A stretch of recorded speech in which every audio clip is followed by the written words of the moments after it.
Bíblia, no Evangelho de Lucas, no capítulo de número 19. Evangelho de Lucas, capítulo de número 19. Eu estou tão feliz, estou vendo rostos novos aqui.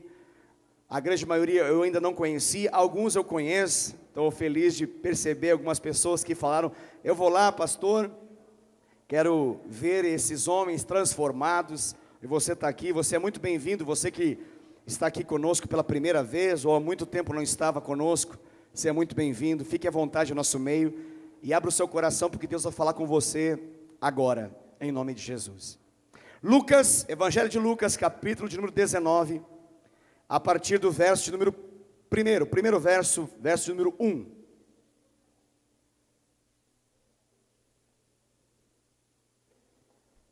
Eu quero ministrar o tema: o encontro que mudou minha vida. Amém? Aleluia. O encontro que mudou a minha vida. Glória a Deus por isso. Deus está aqui e vai fazer grandes coisas através da palavra também. Tenho certeza disso. Lucas capítulo 19, se você está procurando, Mateus, Marcos, depois vem Lucas. Evangelho de Lucas capítulo 19, verso de número 1. Nós vamos ler até o verso de número 10, ok? Do verso 1 até o 10º verso. Diz assim a palavra de Deus, eu faço a leitura. Entrando em Jericó, atravessava Jesus a cidade. Eis que um homem chamado Zaqueu, maioral dos publicanos e rico, procurava ver quem era Jesus, mas não podia, por causa da multidão, por ser ele de pequena estatura. Então, correndo adiante, subiu a uma árvore, um sicômoro, a fim de vê-lo, porque por ali havia de passar. Quando Jesus chegou àquele lugar, olhando para cima, disse-lhe: Zaqueu, desce depressa, pois me convém ficar hoje na tua casa. Ele desceu a toda pressa e o recebeu com alegria. Todos os que viram isto murmuravam, dizendo que ele se hospedara com um homem pecador. Entre mentes, Zaqueu se levantou e disse ao Senhor: Senhor, resolvo dar aos pobres a metade dos meus bens. E se em alguma coisa eu tenho defraudado alguém, restituo 4 vezes mais. Então Jesus lhe disse: hoje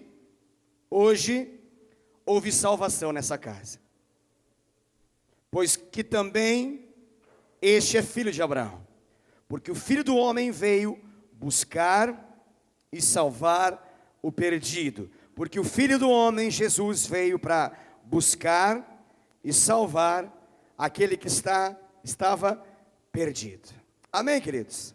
Glória a Deus. Nós vamos meditar um pouco nessa palavra nos próximos minutos. Eu clamo para que você abra o seu coração. Deus vai falar com você nesse exato momento, em nome de Jesus. Amados, a tônica de todo o Novo Testamento, a tônica de toda a nova aliança, ela pode ser definida numa palavra que se chama arrependimento. Amém? A nova aliança, ela inaugura uma realidade que foi ministrada desde os primeiros livros que você vê e lê em Mateus, em Marcos, Lucas e João. Você vai ouvir a respeito dessa fala, dessa máxima. João Batista, esse profeta que foi usado pelo Senhor, depois de um hiato de muito tempo sem Deus falar nada, Deus levanta João Batista, e ele é a voz do que clama no deserto, preparando o caminho para o Senhor. E ele tinha uma ministração. Quem ouvia João Batista, diferente dos nossos pregadores atuais, dos nossos pastores atuais, talvez ficaria até incomodado, porque ele era um homem de uma nota só. E a nota que ele tocava era: arrependam-se, arrependam-se, arrependam-se. O ministério de João Batista era um chamado de Deus ao coração dos homens para o arrependimento. Ele preparou tão bem isso, que teve frutos na vida ministerial de João Batista. E a Bíblia relata que ele, junto a um rio Jordão, ele batizou muitos homens que ouviram essa mensagem e de fato se arrependeram. E a mensagem dele não era doce, não era uma mensagem muito suave, não. Quando se aproximavam os homens da lei, que eram temidos por sua autoridade, o ministério deles gerava um impacto diante da sociedade de Israel. As pessoas ficavam constrangidas diante do conhecimento que os fariseus, saduceus e homens da lei tinham de Deus. A maioria nem falava com eles, mas João Batista era diferente. Quando João Batista estava batizando lá no Rio Jordão, e se aproximaram os fariseus, saduceus, homens da lei, a palavra dele foi mais intensa ainda. Ele fala: raça de víboras, quem os livrará da condenação eterna? E a palavra dele mais uma vez era: arrependam-se. Essa era a tônica do ministério de João Batista. Se você fosse ouvir João Batista numa ocasião, você ia ouvir sobre arrependimento. Passado um mês, você iria ouvir João Batista falar sobre arrependimento. Passado um ano, João Batista estava pregando sobre arrependimento. Ele veio promover uma voz de Deus, chamando um povo a se arrepender. Ele anunciou Jesus. Jesus se manifestou, ele apontou para todos os seus discípulos quem era Jesus. Quando Jesus apareceu ali, ele falou: este é o Cordeiro de Deus que tira o pecado do mundo, sigam a ele.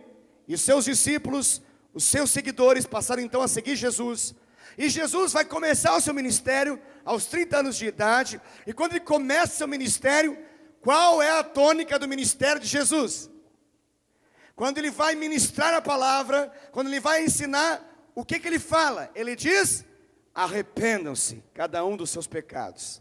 Sem arrependimento não há como entrar no reino de Deus. Sem arrependimento não há como entrar no reino dos céus. A tônica de João Batista foi arrependimento. A tônica de Jesus foi arrependimento. Jesus levanta discípulos e ele ministra arrependimento. Ele levanta um dentre 12 discípulos e esse homem anda ao seu lado, cai algumas vezes, nega Jesus 3 vezes. Jesus vai lá e restaura a vida desse homem. E em Pentecostes, quando esse homem é cheio do Espírito Santo, ele ergue a voz, ele fala o quê? Arrependam-se. A tônica do ministério de João Batista era arrependimento. A tônica do ministério de Jesus era arrependimento. A tônica do ministério de Pedro era arrependimento. Por toda a Bíblia você vai ouvir um convite de Deus chamando você ao arrependimento. Amém? Mas nessa noite nós precisamos entender o que de fato significa arrependimento.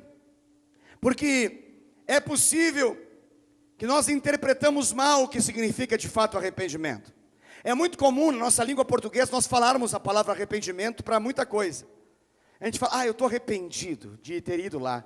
Se olha, se arrependimento matasse, já estava morto. Palavras comuns na linguagem, na maneira de falar do nosso povo brasileiro. A palavra arrependimento ela é falada de forma livre, espontânea, mas não necessariamente as pessoas que falam de arrependimento entendem o que de fato é arrependimento. Nós poderíamos dizer que, na verdade, o que as pessoas estão dizendo, quando elas falam de arrependimento, lá fora, as pessoas que não têm entendimento da palavra de Deus, o que elas estão dizendo é que elas estão tristes, elas estão decepcionadas, elas estão com sentimento de culpa, por ter tomado uma decisão equivocada, errada, talvez uma decisão precipitada, e ao perceber isso, e perceber uma tristeza no seu coração, perceber que elas estão com sentimento de culpa, elas dizem: eu estou arrependido. Mas a Bíblia vai falar que isso não é arrependimento. Não é arrependimento. Arrependimento não é uma mera tristeza que você sente quando você faz alguma coisa errada. Arrependimento também não é convicção de pecado. Uau, pastor, eu achava que era. Não, convicção de pecado é o primeiro estágio do arrependimento. Mas se resumir a convicção de pecado, ainda não cumpriu o que de fato é arrependimento. Porque uma pessoa ela pode ter a convicção de um erro e permanecer nesse erro por mais tempo. Ela pode ficar chateada, entristecida, se sentindo culpada, e ainda assim, passado uma semana, 2 semanas, 1 mês, ela continua a prática na qual ela tanto se envergonhou há pouco tempo atrás. Então, quando a palavra arrependimento é ministrada, quando Deus fala de arrependimento, Ele está falando de algo muito mais profundo.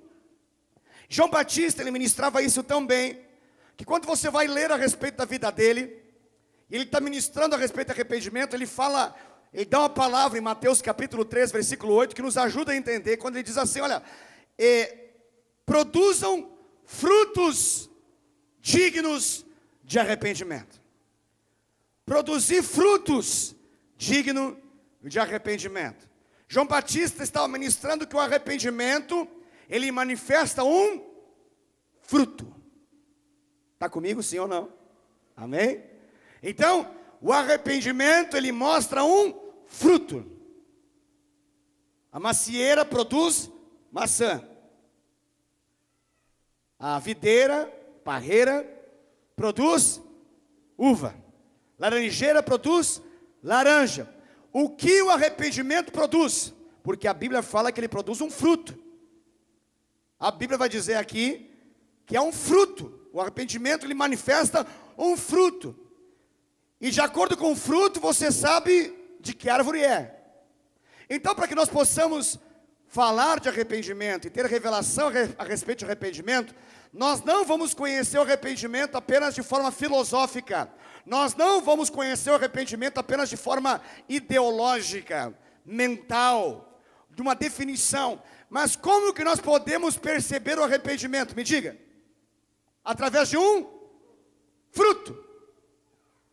Assim como eu sei que a laranja, ela vem da laranjeira e não vem da parreira. Assim como o coco não vem da amoreira e vem do coqueiro. Eu olho algo e eu sei que houve arrependimento. Houve arrependimento.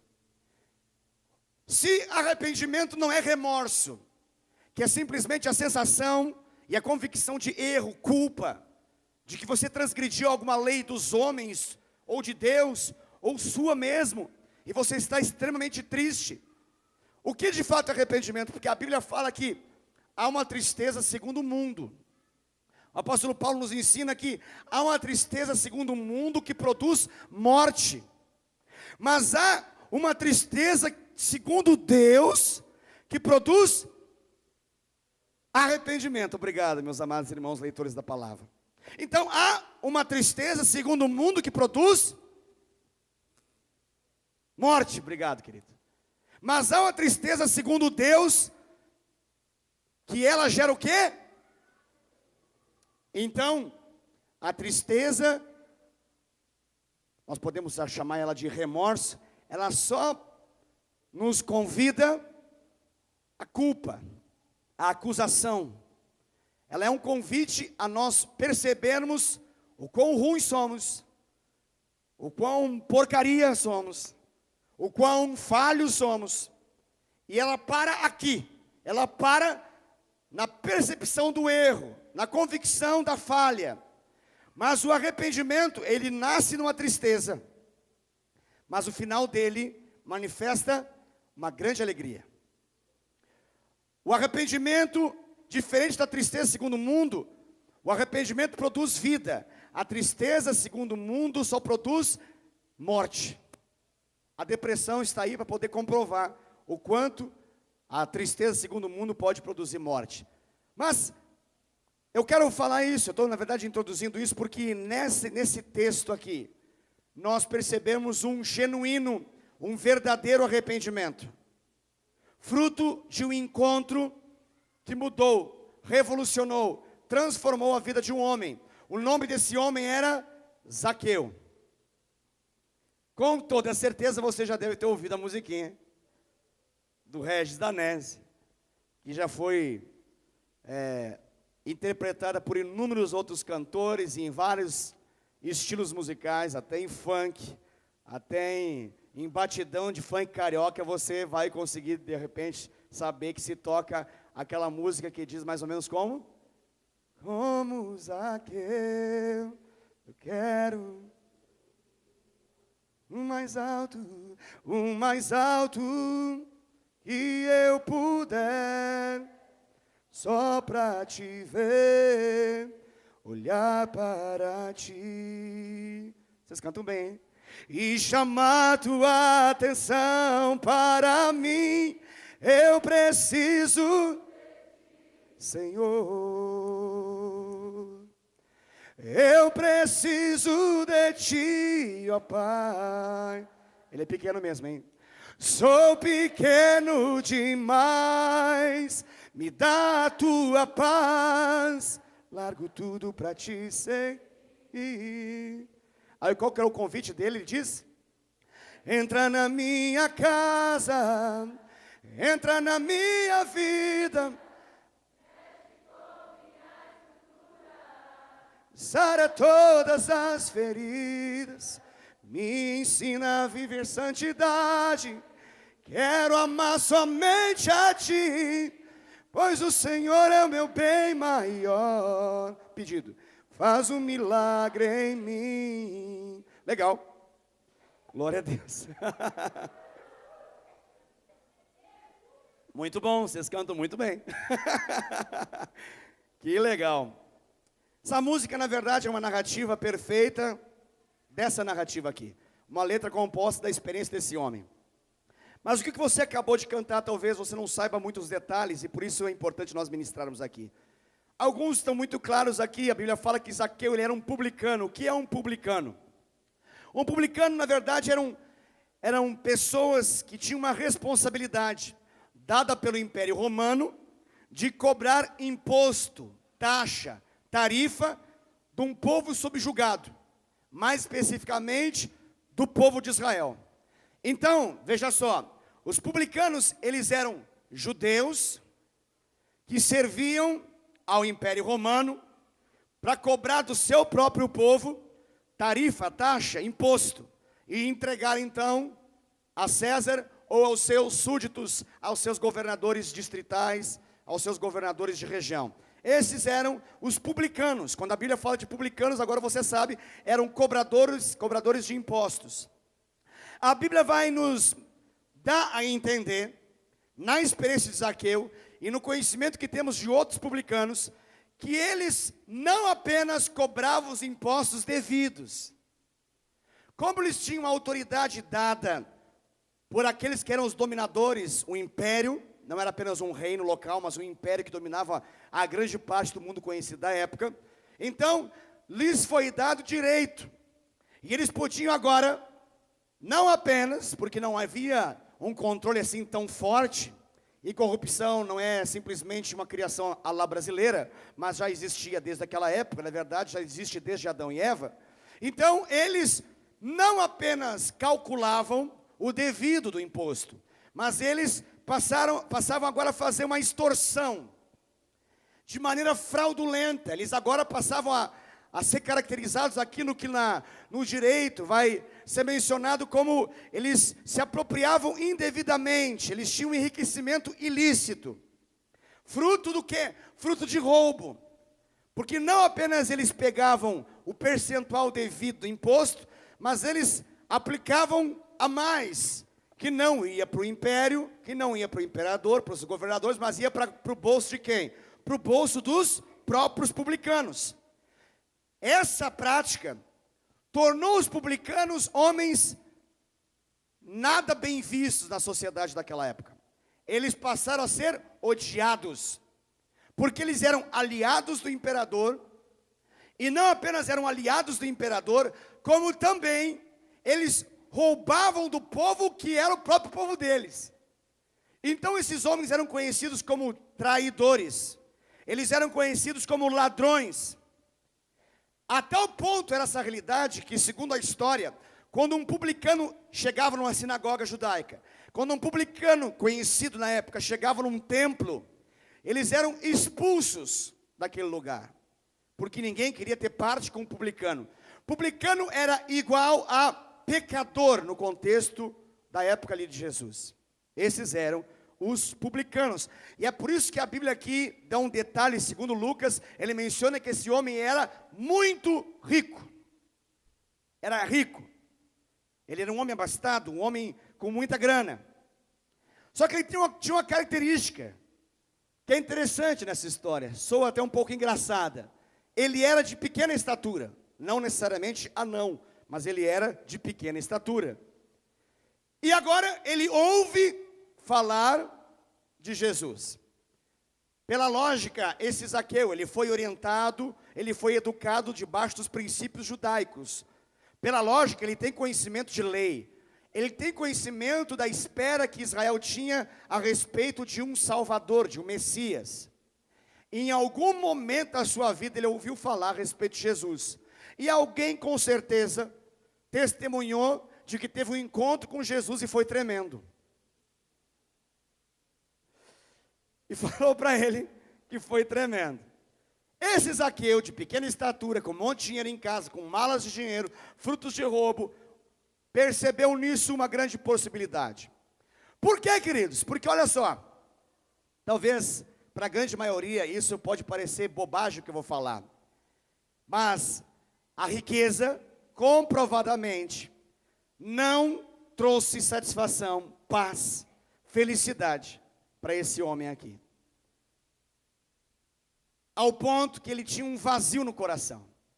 Ele tinha uma necessidade de ter uma experiência que pudesse mudá-lo. Porque, fruto das suas escolhas erradas, ele passou a ter um isolamento social. Ele tinha muita grana, mas não podia desfrutar da grana, porque ela era ilegítima. Ele tinha muita grana, mas não podia desfrutar dela, porque as pessoas à sua volta sabiam que ele era um publicano. Em algum momento ele começou a repensar a sua vida e pensar o seguinte: olha, o que me adianta ter muito dinheiro se eu não posso desfrutar dele? E mesmo que eu compre algo, ainda assim meu coração continua vazio. A família desse camarada, com certeza, ela era uma família caótica, aparentemente muito boa. Quem olhasse e passasse próximo à casa de Zaqueu falaria que ele era um cara que estava de boa na vida. Mas ele sabia o que ele precisava. Ele precisava ter uma experiência com Deus. E ele ouviu falar a respeito de Jesus. Não conhecia Jesus ainda. E ele então vai, a primeira realidade que ele consegue romper a lógica do isolamento.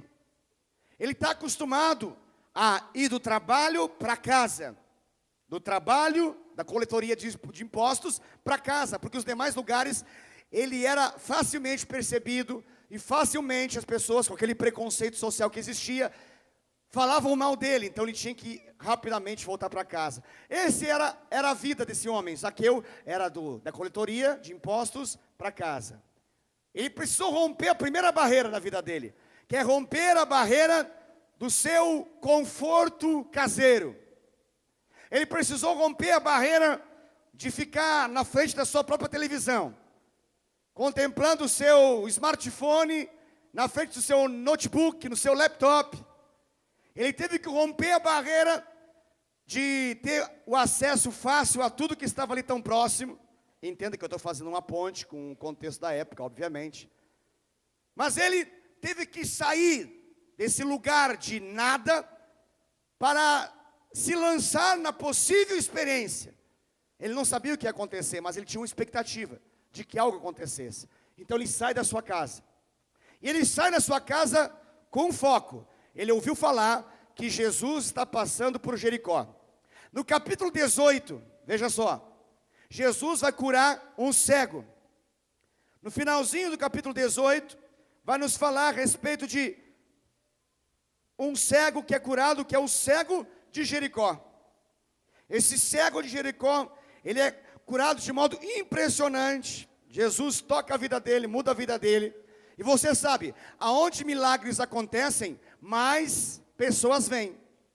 A multidão aumenta com o número de milagres que acontecem. Então, se Jesus estava de passagem por Jericó, quando ele curou aquele cego, atraiu muitas pessoas. Uma grande multidão agora estava próxima a Jesus. Ele não esperava isso, não contava com isso. Quando ele chega até o local, que ele ouve falar a respeito de que Jesus está ali, ele olha para frente e tem uma grande multidão. E agora ele tem mais um problema a ter que romper. Ele já conseguiu romper a sua própria casa, ele conseguiu romper o seu isolamento, agora ele vai precisar romper uma barreira natural dele. Ele era baixinho. Ele tem uma barreira natural na sua vida, e ele tem uma barreira circunstancial, que é o fato de ter uma grande multidão. São duas coisas que ele vai precisar romper agora. Ele rompeu a barreira do seu isolamento, agora quando ele chega no lugar, ele olha e pensa, puxa vida, não vai dar certo esse negócio não. Tem 1,5 metro de altura, os homens aqui todos grandes, não consigo, nem pulando eu vou conseguir ser percebido por Jesus. Nem pulando eu vou conseguir ser percebido por Jesus. Eu estou falando de Zaqueu, irmãos, amém? Zaqueu, glória a Deus.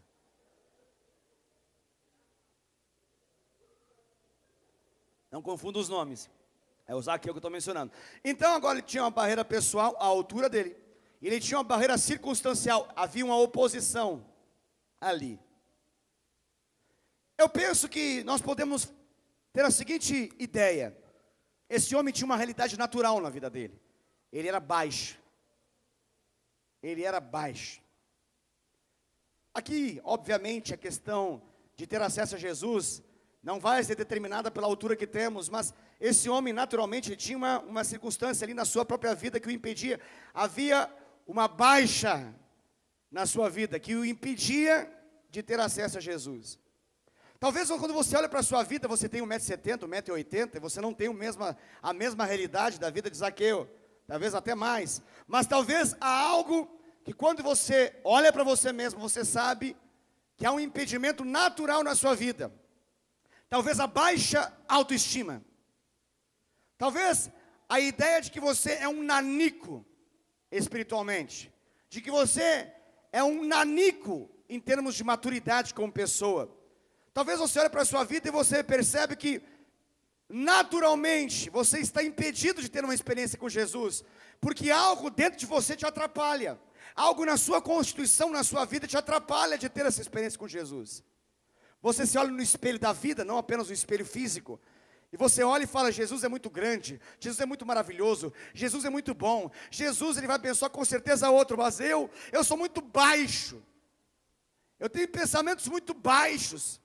Meus pensamentos não são bons, não são altos. Meus pensamentos são baixos, são ruins. Eu penso coisas pequenas. Eu penso coisas medíocres. Meus pensamentos estão em função do pecado à minha volta. Eu estou rebaixado à minha nulidade. Eu estou rebaixado à minha mediocridade. Eu sou medíocre demais. Talvez uma barreira que você vai precisar vencer nessa noite é a barreira da autoimagem. Aquela imagem que quando você olha no espelho você tem de você mesmo. Que mesmo você tendo 1,85 m, ainda assim você se sente um nanico. Um menino demais. Uma criança demais. Que não está pronta e não está apta a ter uma experiência com um Deus tão grande, tão poderoso e tão maravilhoso quanto Jesus é. Mas vai ter que ser vencida essa barreira. Talvez a barreira que você tenha não seja a barreira pessoal, mas seja uma barreira circunstancial. Talvez a barreira circunstancial dessa noite seja igualzinha a de Zaqueu. Talvez no meio dessa pequena multidão aqui nessa noite, você está pensando, será que de fato essa história toda é comigo? Será que de fato essa mensagem toda tem a ver comigo? Será que esse pregador, ele tem noção de que pode ser algo comigo? Euzinho, eu, Zaqueu? A outra barreira a ser vencida é a barreira da circunstância. Você está numa circunstância desfavorável.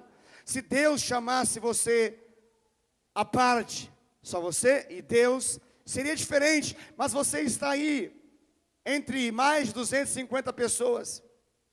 E é muito fácil, quando você está no mar de pessoas como hoje você está, a ter uma ideia do tipo, muito boa palavra, mas com certeza para mim não é.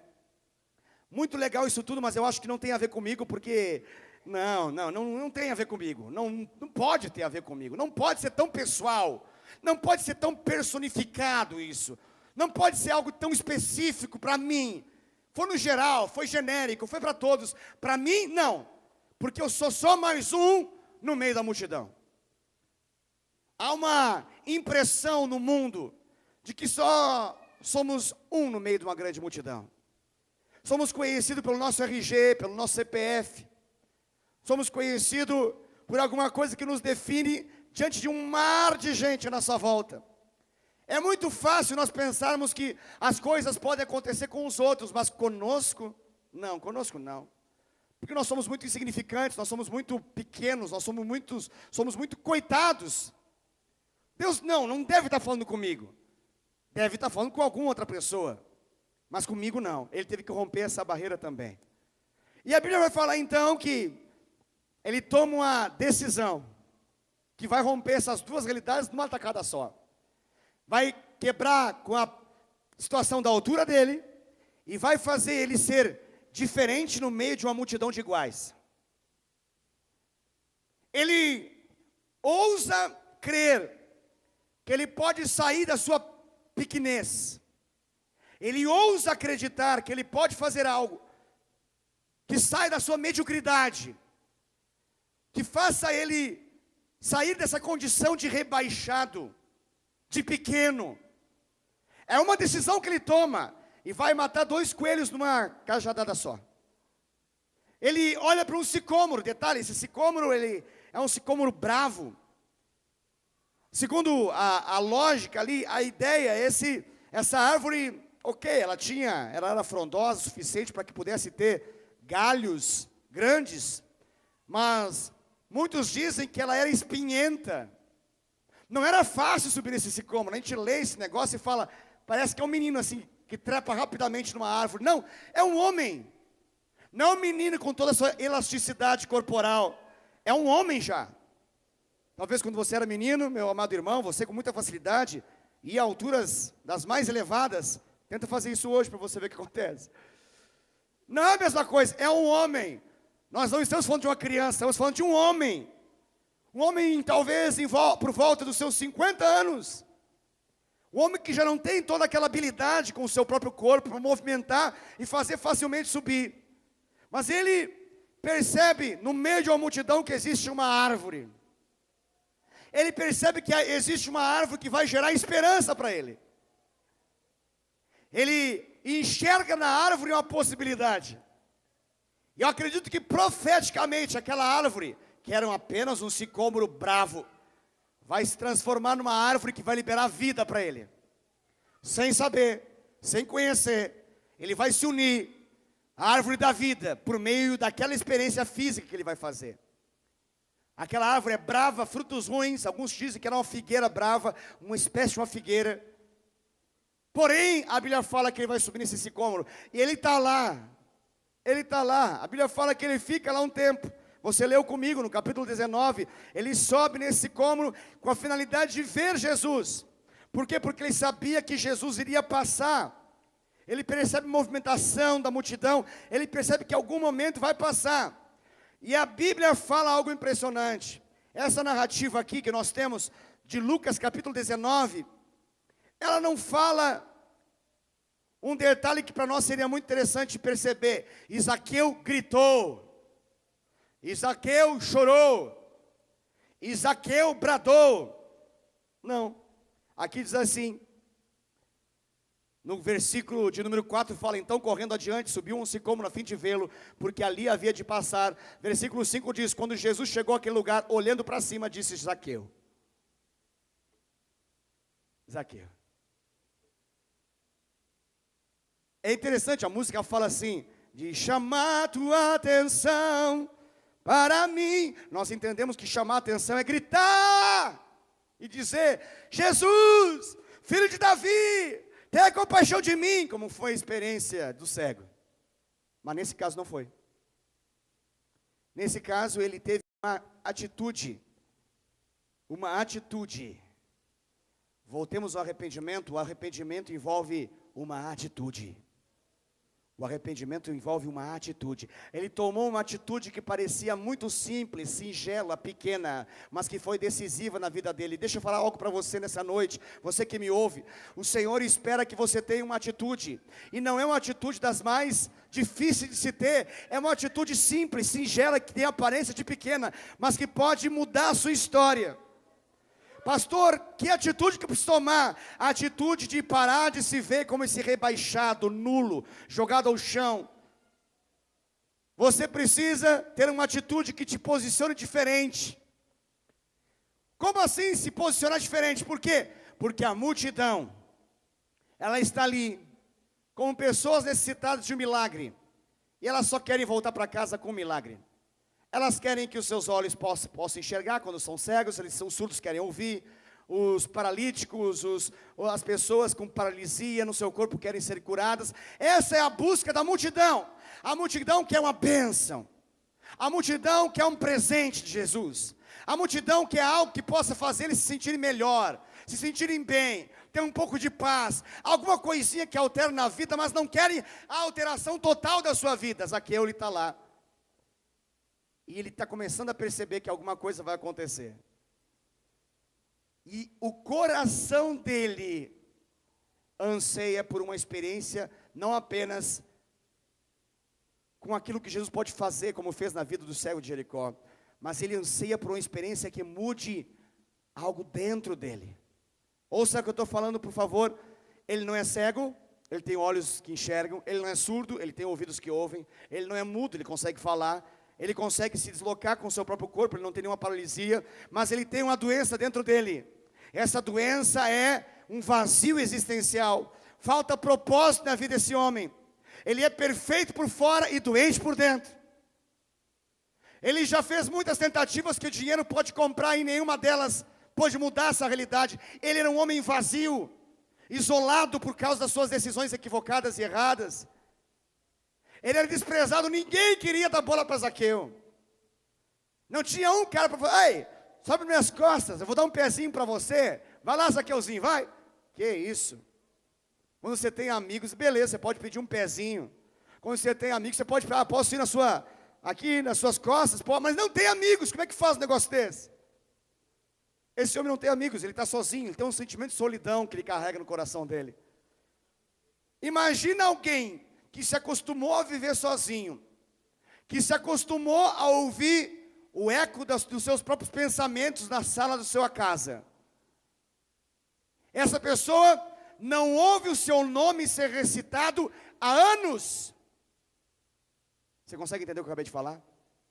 Você tem um homem aqui, que ninguém gosta dele, e por quando você não gosta de alguém, você não chama essa pessoa. Esse nome, Zaqueu, fazia anos que ele não ouvia.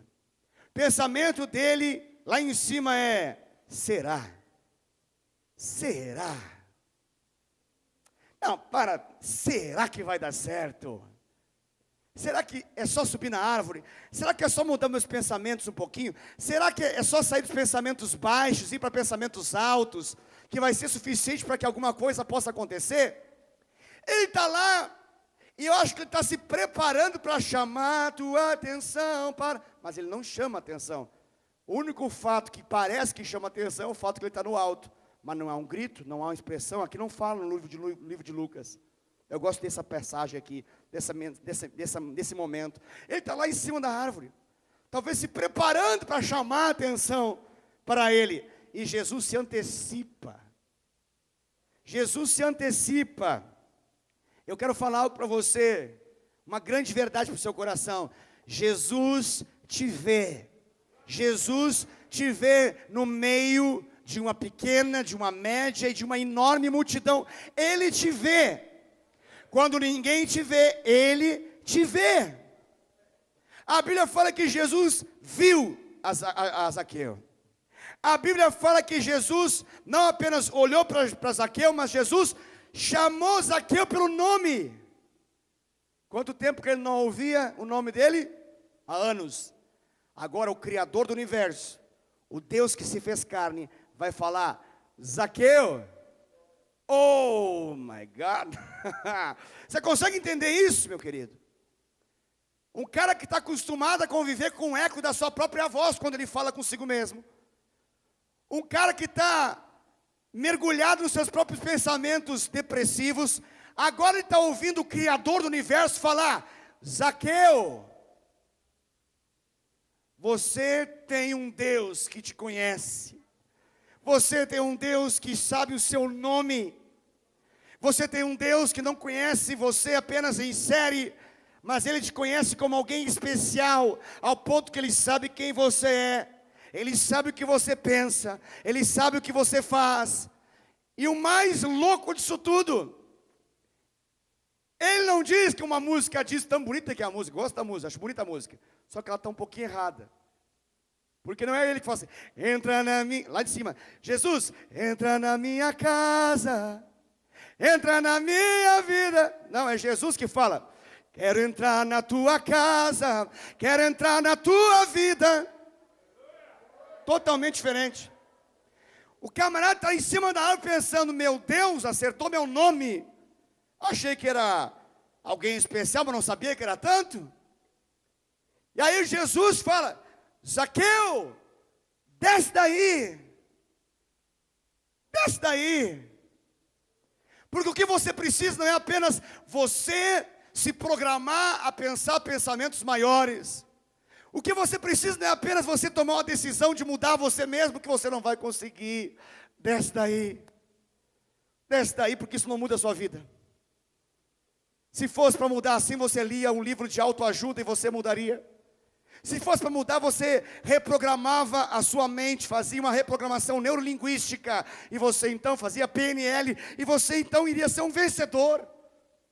Bastaria você ir nas livrarias e comprar o livro dos vencedores. 3 passos para a vitória, 55 maneiras de ser vencedor, 59 maneiras e passos de ser bem sucedido. Você leria e seria, mas não dá. Por quê, Zaqueu? Eu sei quem você é. Eu sei quem você é. E eu quero ter um encontro contigo. E Jesus fala, você consegue ouvir Jesus cantar a canção? Agora mudado, na versão wesleyana agora, né? Tem a do Regis Danese, a minha versão é diferente. É Jesus cantando para ele: quero entrar na tua casa, quero entrar na tua vida. É Jesus que está falando isso. Você consegue ouvir um Jesus que criou não apenas 7,5 bilhões de pessoas que estão vivas na face da terra agora, mas criou todas que já morreram e aquelas que ainda vão existir. Ele está nesse exato momento falando o seu nome e dizendo para você: eis que bato na porta do teu coração. Se alguém ouvir a voz do Senhor, se alguém ouvir as batidas da porta do coração, a Bíblia fala que Ele vai entrar e vai cear com você. Você consegue ouvir Apocalipse capítulo 3, versículo 20, Jesus dizendo: eu quero entrar na tua casa, eu quero entrar na tua vida, quero mudar a tua história, quero mudar você, porque eu produzo arrependimento, eu não produzo remorso, eu não produzo apenas convicção de pecado, eu produzo algo mais forte, mais impressionante, que é a mudança de mente, a mudança de comportamento, a mudança de vida. Jesus tem uma noia muito doida. Essa é uma noia doida. Essa noia louca. Porque é a noia da meta, que em grego se chama metanoia. Olha que noia, essa noia talvez você nunca entrou nela. Todos aqueles que já experimentaram as coisas dessa terra, essa noia não é da terra. Essa noia não é da terra. Meta significa mente. Noia é mudança. As pessoas escravas dessa terra, elas querem uma mudança e vão para a noia que o mundo oferece. Porque elas querem mudar a sua vida, não aguentam mais conviver consigo mesmo. Então elas vão para as biqueiras e mudam a sua cabeça. Explode a cabeça. Elas vão ver o besouro verde. Elas vão ver o jaspion. Elas vão ver a boca ficar com 3 quilos de tamanho na frente. Olha que doideira, que noia, velho. Uou! Estou vendo umas coisas alucinantes aqui. Essa é a noia que é produzida pela terra. Mas tem uma noia que é o Senhor que faz na meta. A gente está perto do colégio Meta, que agora você sabe por que é Meta, né? É a mente, precisa ser transformada a mente. Jesus faz uma mudança na mente, que transforma as atitudes, muda um homem. A Bíblia fala que ele desce depressa, detalhe. Imagina um camarada de uns 40 e poucos anos, 50 anos, descendo depressa. Deve ser um barato de ver esse negócio. Numa árvore que tem espinho, é uma delícia de ver esse negócio. Não sei se você já teve essa experiência de entrar batendo mato no peito, é uma delícia. Se você está preparado, beleza, você se veste todo, mas se você não está preparado, meu amigo, isso marca você. Essa descida vai marcar você. Mas ele desce, por quê? Porque Jesus falou, eu quero entrar na sua casa. E aí Jesus vai na casa desse homem. E chegando lá, ele tem mais uma batalha para poder viver. Porque detalhe, Jesus, aonde ele está, chama muita gente. Aonde Jesus está, muita gente está. Porque Jesus é Deus poderoso, milagres acontecem, coisas extraordinárias acontecem. Ele vai lá, e agora quem está lá? Detalhe, esses caras não entravam na casa dele. Mas que barato esse negócio. Você já viu esse povo? Esse povo que não te dá bola, não dá pelota alguma para você, mas aí quando você quer ter uma experiência com Jesus, não, para com isso. Você não. Você é o Zaqueu. Sabe que você teve essa experiência, triste porém importante, de um dedo apontado para você, dizendo assim, você não. Vai virar crente? Você está de brincadeira comigo. Não, você está de caô mesmo. Agora você vai virar crente. A essa altura do campeonato, você vai ter um encontro com Deus. Não, fala sério. Não, zoado como você é, arrebentado, destruído. Para com isso. Você vai ter um encontro com quem?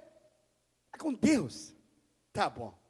Conta para outro, porque eu não confio em você. Você não é uma pessoa confiável. Era assim que os fariseus viam esse homem.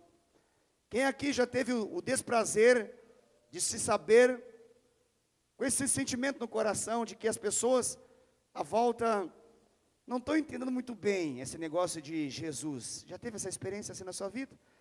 Talvez alguém próximo de você que fala, não. Quer dizer que você vai ter um encontro com Deus, você vai voltar mudado agora. Aí se adulterava, agora vai parar de adulterar. Tá bom, entendi. Então quer dizer que você mandava um monte de pino nesse nariz, e agora esse nariz vai ficar assim, só respirando agora. Entendi. Aquela chapação toda, aquela fumaça doida do quarto, aquela maconhada toda lá, agora você vai agora você vai tomar o quê? Refrigerante, suco, água. Acabou a breja, acabou a cerveja. Agora é só Coca-Cola. Até que você se converta um pouco mais e deixa a Coca-Cola.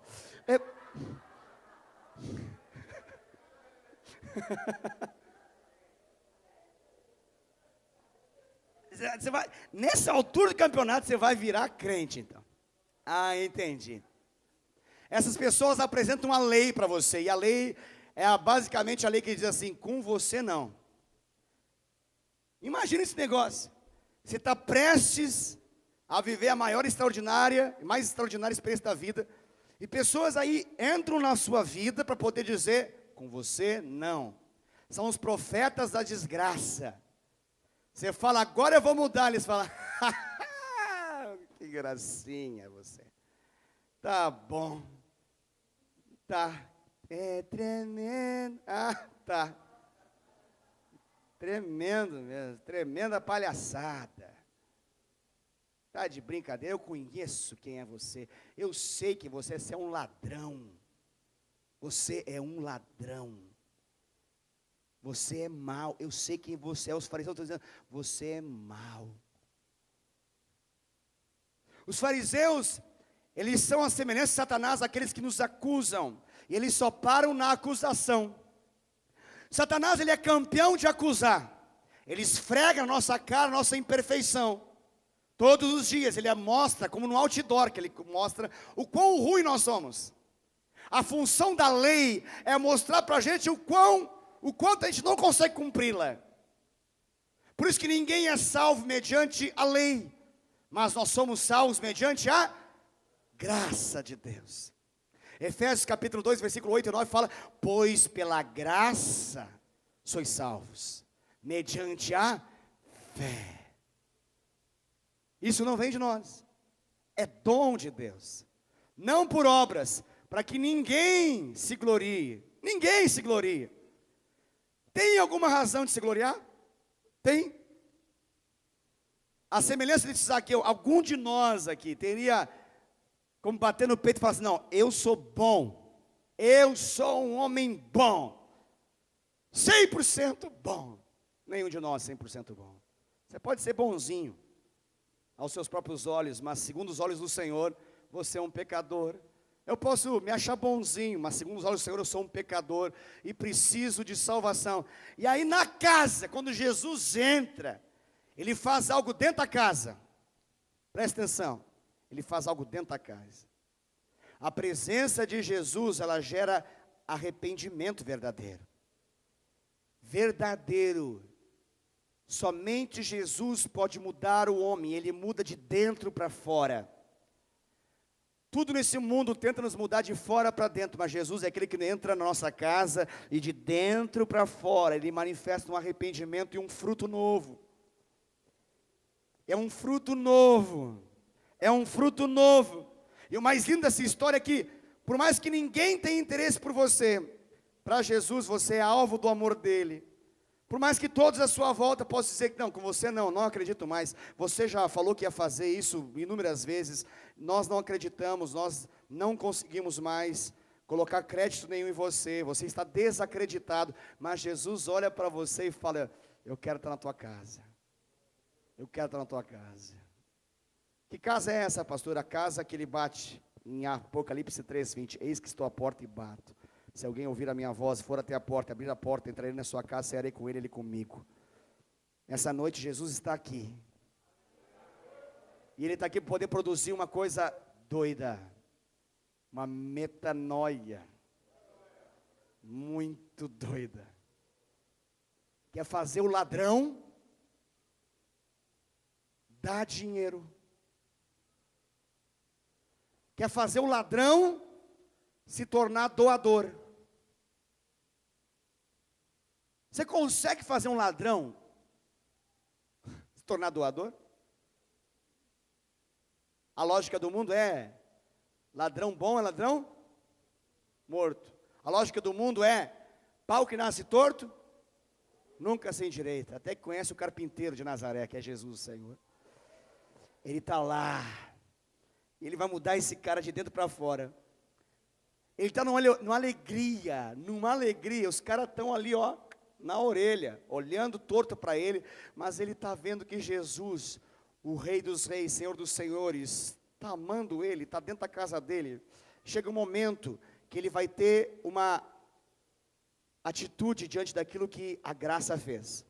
Pois somos salvos, como? Pela graça, mediante a fé. A obra é completa. A graça de Deus precisa ser respondida. A graça de Deus exige de nós uma atitude. E esse homem toma uma atitude. Ele fala assim: Jesus! Os homens estão tudo pensando torto dele. Ele vai fazer uma decisão agora. Essa decisão vai além de eu aceito Jesus como meu Senhor e Salvador. É o arrependimento genuíno. Esse cara não está só preocupado em morrer e ir para o céu. Ele quer viver em santidade na terra. Esse camarada não quer apenas ter uma experiência de um milagre que acontece na sua casa. Ele quer que Deus faça o maior de todos os milagres, que é transformar um homem pecador em um homem santo. E ele está ali agora, ele vai levantar a mão e falar assim: Jesus. Ele fala o quê? Ele diz o seguinte: Jesus, resolvo, olha a decisão, não é? Resolverei, quem sabe um dia eu vou fazer isso. Decido, resolvo. Agora, now, resolvo dar aos pobres a metade dos meus bens. Oh my God! E a gente aqui falando de dízimo, aleluia. Olha! Cara, se isso não é metanoia, para tudo e vamos descer desse ônibus. A gente está na discussão se É 10, se é do bruto, se é do líquido. Você precisa dar primícia, não precisa dar primícia, tem que dar oferta missionária ou não. A discussão é forte. O cara teve uma experiência com Jesus, e o Deus do coração dele cai no chão, porque Jesus se torna o Deus do coração dele. Numa experiência com Jesus, Mamão é destronado do coração dele. O dinheiro perde a força na hora que Jesus entra, e ele faz a decisão: eu era escravo do dinheiro, mas agora eu sou escravo de Cristo Jesus. Eu era escravo do dinheiro, ele me dopava, ele me tinha por completo, ele me possuía, mas agora o dinheiro vai estar a serviço da tua vontade. Ele fala assim: ó, eu tenho pouca experiência contigo, mas eu já descobri que o Senhor tem uma atração pelos mais desfavorecidos, então eu vou fazer uma coisa que eu entendo que é o seu coração. Eu vejo que o Senhor vai na direção dos pobres dessa terra, então eu decido metade, 50%. Faça a avaliação de o inventário inteiro do que eu tenho, 50% dos pobres. Aí você fala: meu amigo, ficou com 50% ainda, né? Mas para não restar dúvida do que ele estava querendo dizer, ele fala assim: olha, e para aqueles com quem eu defraudei, entendo o que ele está falando, ele é um publicano.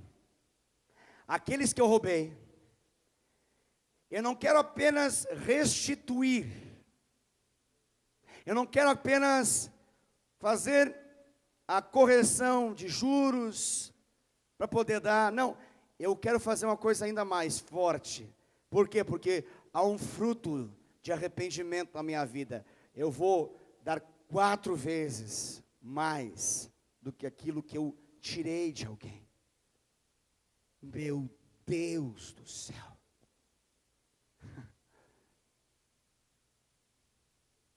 Talvez você pense assim: ainda bem que eu não sou ladrão, pastor. Ainda bem que eu não sou ladrão. Não tem esse problema comigo, não. Eu só... Aquilo que eu roubo é pouca coisa. Os meus roubos são roubos pequenos, não são dessa envergadura toda aí, desse montante todo aí. Talvez você fique pensando isso, mas entenda, ele estava tendo uma experiência com Jesus que mudou a vida dele. E ele estava fazendo uma decisão de não mais viver segundo o seu coração, segundo a sua vontade, segundo o seu pensamento, mas agora passar a viver de acordo com o pensamento do Senhor Jesus. Por que isso tudo? Porque ele conheceu um Jesus que o chamou pelo nome, que conhecia a vida dele, que olhou para ele, e que tinha um desejo, ele tinha um desejo, de entrar na casa desse homem.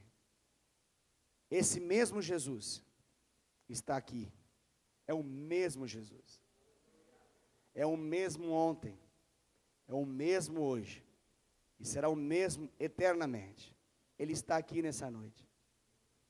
Talvez seu problema não seja com roubo, talvez seu problema seja com adultério, talvez seu problema seja com orgulho, com mentira, talvez seu problema seja outro, talvez o nome do seu pecado seja diferente desse, mas quando Jesus entra, ele produz um fruto novo. O ladrão não rouba mais, e não apenas não rouba mais, se torna doador, instrumento de bênção na vida dos outros. Você consegue entender? O cara que atacava, botava uma arma na cabeça e falava assim: traga aí, perdeu, passa. Agora ele chega: ganhou, toma.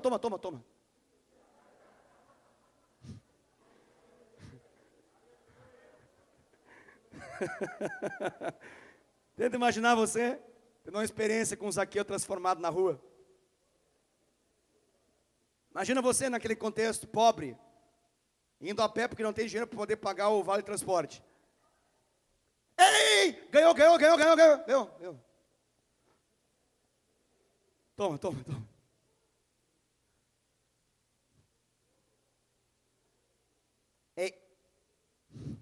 É assombroso um testemunho verdadeiro de transformação e conversão.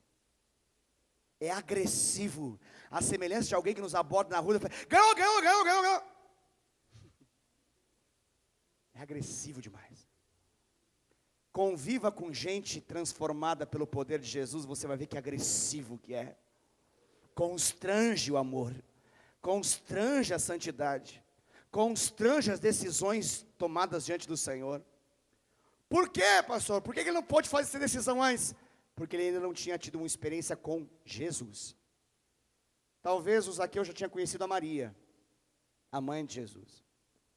Talvez conheceu o Tiago. Talvez conheceu o João. Talvez conheceu o Pedro. Talvez conheceu o São Tiago, São Pedro, São Bartolomeu, São Judas Tadeu. Até o São Jorge, por favor, me empresta o dragão, né? Até isso poderia ter conhecido, mas não tinha tido uma experiência com Jesus. Pastor, quer dizer que esses outros não podem fazer o que esse Jesus pode? Eles não podem fazer. Por quê? Porque nenhum deles foi para a cruz no seu lugar. Nenhum deles pagou o preço que Jesus pagou por você. Amém? Aleluia. Pastor do céu, o que a gente tem que fazer nessa hora?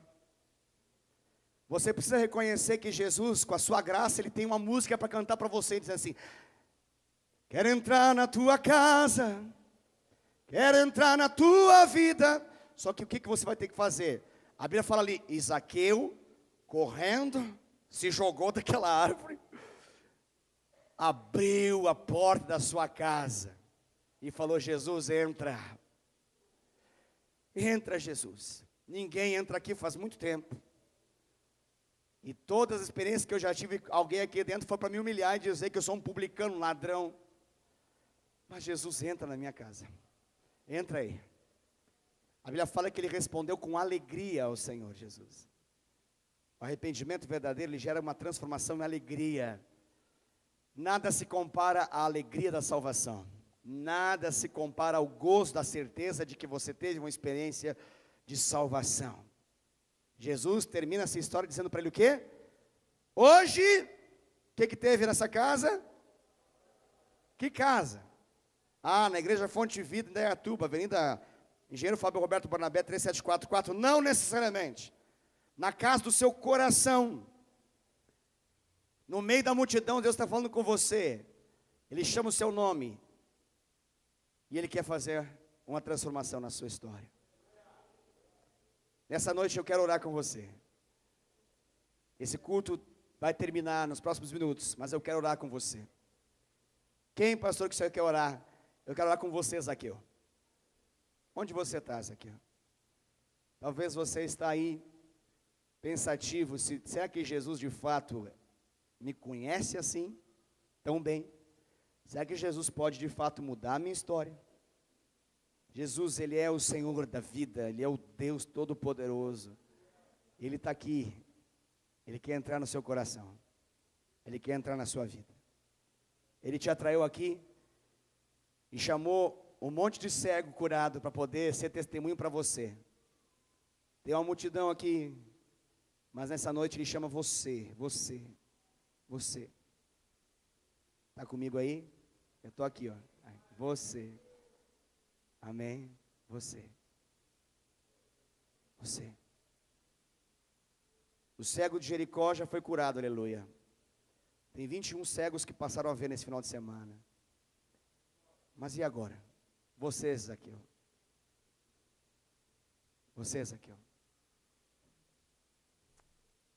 Se você deseja abrir o seu coração, a sua vida para Jesus, eu quero que você tome um passo, uma decisão.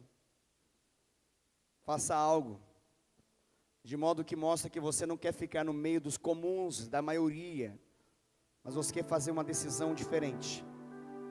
A decisão de dizer: Jesus, eu preciso de Ti, eu preciso do Senhor. Opera um milagre na minha vida. Minha vida não está tão bonita quanto o lado de fora parece estar. Minha vida por dentro está em ruínas. Por trás dessas roupas bonitas tem um coração que sofre. Por trás dessas palavras doces e bonitas que eu declaro, há uma mente confusa e um coração deprimente, depressivo. Onde você está, Zaqueu? Vem à frente. Quero orar com você. Onde você está, Zaqueu? Quantos mais Zaqueus nós temos aqui nessa noite? Zaqueus arrependidos, talvez que foram ensinados na lei, mas se desviaram do caminho do Senhor. Talvez ouviram a respeito de um Salvador, mas ainda não tiveram uma experiência real com Jesus. Homens que passaram uma vida inteira ouvindo a respeito de um Salvador. Você pode ouvir a respeito de Salvador, mas nada se compara a ter uma experiência com esse Salvador. Você precisa de uma experiência com o Senhor. Eu sei que não é só o Rafael aqui na frente. Tem mais pessoas aqui. Onde está você?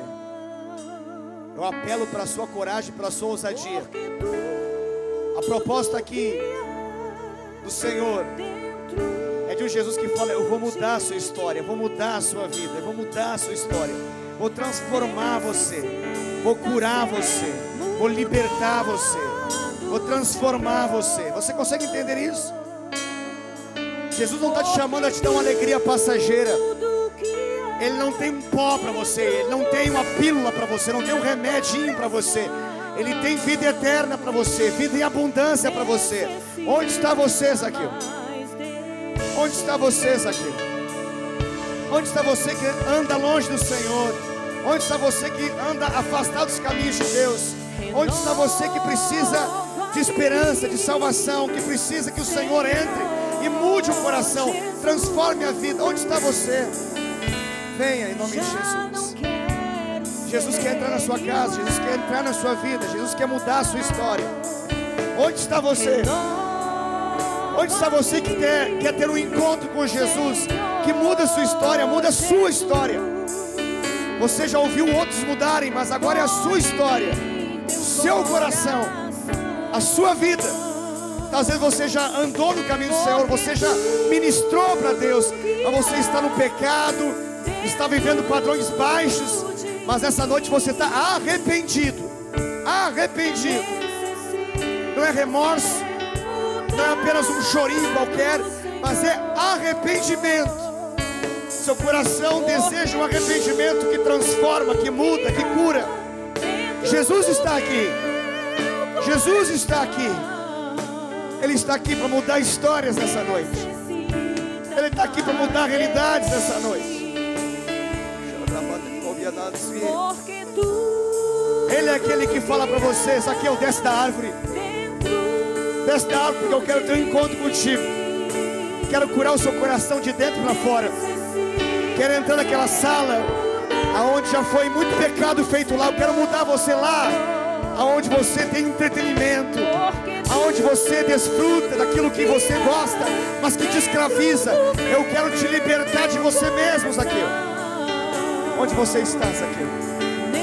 Essa é a noite que Jesus vai dizer: nessa noite houve salvação nesse lugar. Nessa noite houve salvação nesse lugar. Amém? Amém? Talvez alguns fariseus pensem: quem que está fazendo lá na frente? Eu conheço, por que está lá? Não importa o que os fariseus pensem, o importante é o Jesus que está nos amando, nos tocando, nos envolvendo com seus braços, com seu carinho. Eu convido você que está aqui na frente arrependido a você tomar uma decisão importante na sua vida. Uma decisão que vá contrária ao seu pecado pessoal. Uma decisão de renúncia. Uma decisão de deixar aquilo que dominou você. Zaqueu, ele era dominado pelo dinheiro. Talvez você seja dominado pelo sexo fora do casamento. Talvez você seja dominado pela masturbação, pela pornografia. Talvez você seja dominado por uma vida imoral. Talvez você seja dominado pela fornicação. Talvez você seja dominado pelas drogas, pelo entretenimento errado. E você está aqui arrependido nessa frente, nessa noite. Jesus vai trocar o seu ídolo. Ele vai entrar no lugar desse ídolo. Esse ídolo vai cair nessa noite, em nome de Jesus. Mas tome uma decisão. Tome uma decisão.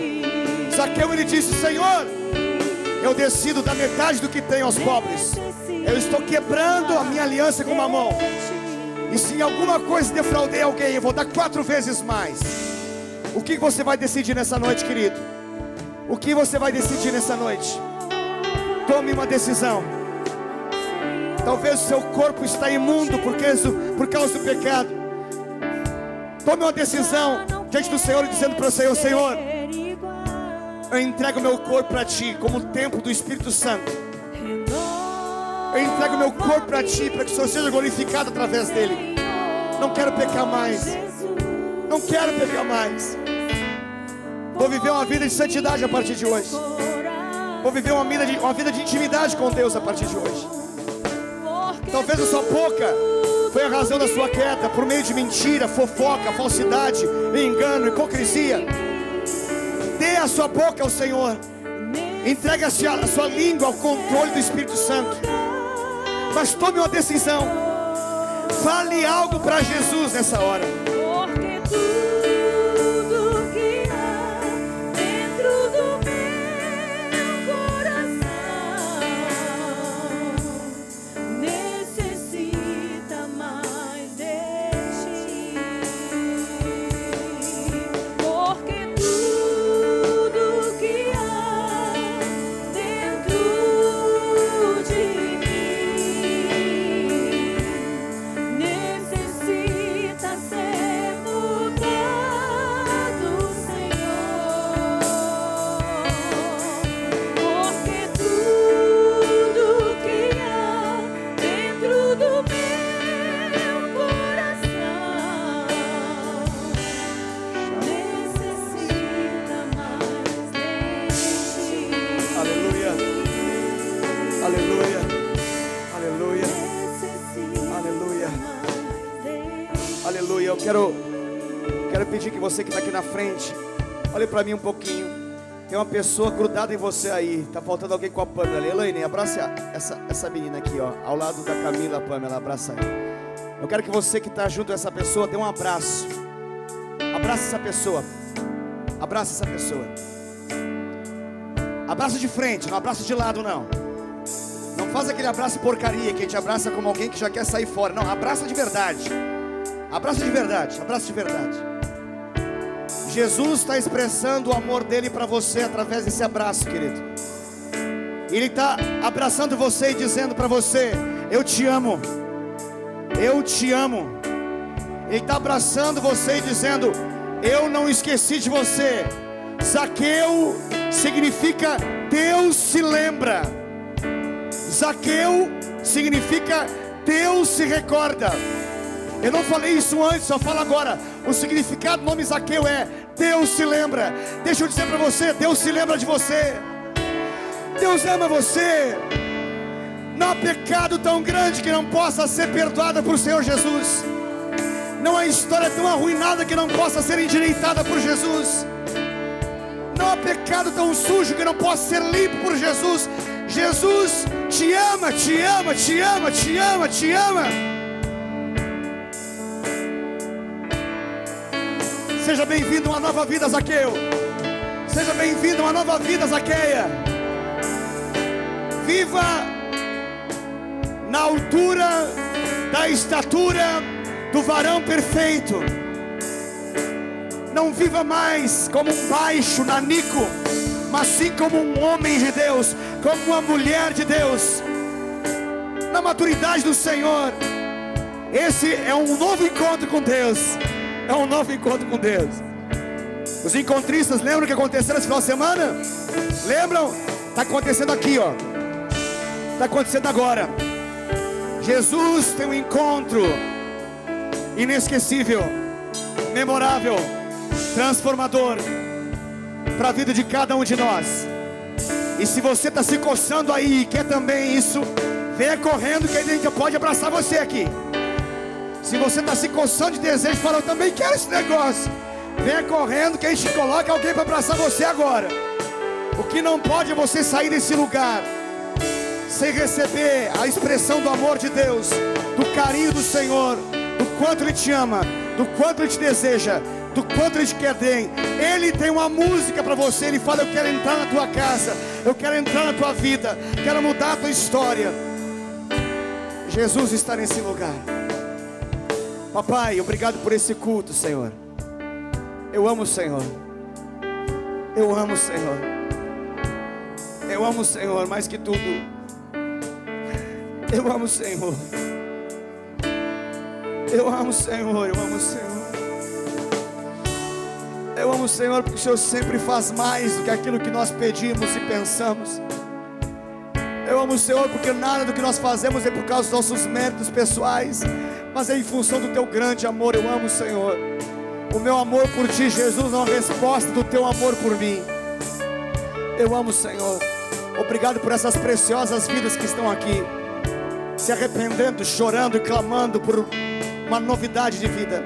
Eu os abençoo em nome de Jesus, e declaro um novo tempo do Senhor sobre a vida de cada homem e mulher que está aqui. Um novo tempo. Pai, abençoa a vida de cada homem e mulher que ficou até agora nesse culto, esse culto que tardou mais do que o normal. Eu peço que o Senhor abençoe a vida de cada um deles, que eles tenham uma semana extraordinária, abençoada, sobrenatural, de profunda intimidade contigo, em nome de Jesus. Que a graça do Senhor Jesus, que o amor de Deus o Pai e que a doce consolação do Espírito Santo seja sobre a sua vida hoje e eternamente, em nome de Jesus. Amém. Deus te abençoe. Vá na paz do Senhor. Dentro